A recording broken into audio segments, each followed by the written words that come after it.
Hello friends, welcome back to my channel. তো তোমরা সবাই কেমন আছো? আশা করছি তোমরা সবাই ভালো আছো। আমিও খুব ভালো আছি।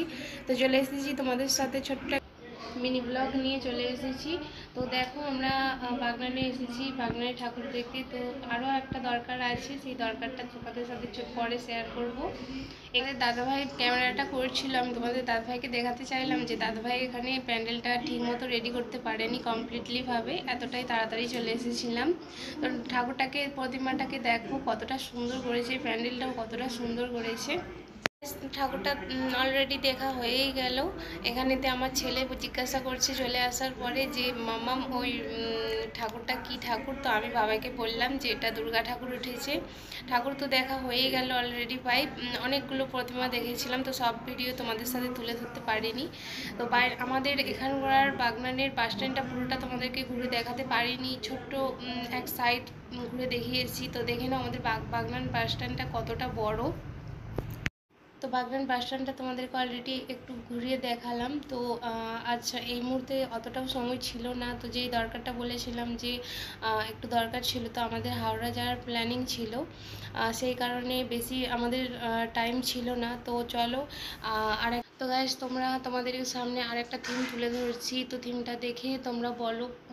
এটা আমার তো অলরেডি জানা আছে এটা কী ধরনের থিমটা তুলে ধরেছে পূজা কমিউনিটি থেকে। তো তোমরা কমেন্টে জানাও যাদের জানা থাকবে এই থিমটা কী ধরনের তুলে ধরেছে। এত সুন্দর থিমটা তুলে ধরেছে। তো আমরা এতটাই তাড়াতাড়ি চলে গিয়েছিলাম, তৃতীয়াতে চলে গিয়েছিলাম। তো সেই কারণে পূজা মণ্ডপের ভেতরে আমাদেরকে ঢুকতে দিচ্ছিল না। তো বাইরে থেকেই দেখতে পেয়েছি প্রতিমাটাকে, ঠিকমতো আমরা দেখতে পেয়েছিলাম না। আমার ছেলে বাবাই বলছিল যে মামাম দেখা তো হয়েই গেল, চলো। তো সেই কারণে আমরা হাওড়া স্টেশনের দিকে রওনা দিয়ে দিচ্ছি। তো হাওড়া স্টেশনেতে ট্রেনেতে উঠে এতটা পরিমাণে ক্লান্ত লাগছিল, টায়ার্ড লাগছিল। তো সেই কারণে ছেলেও ঘুমিয়ে পড়েছিল।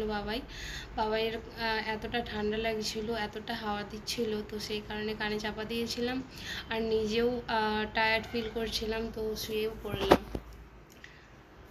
স্টেশনে তো পৌঁছেই গেছি, হাওড়া স্টেশনে। তো সেখানেতে এতটাই খিদে পাচ্ছিল, তোমার দাদাভাইকে বললাম যে একটু বাইরে থেকে একটু খাবার কিছু নিয়ে আসো।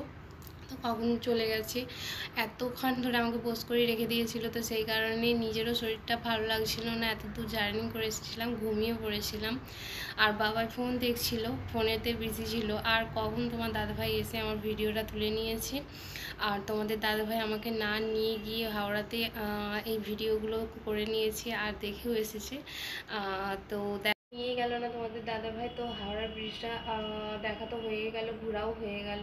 তো এই ছোট্ট মিনি ব্লগটা এখানেই শেষ করলাম। তোমরাও সবাই দেখে নাও আর চ্যানেলটাকে লাইক আর সাবস্ক্রাইব করো তোমরা ভালো লাগলে।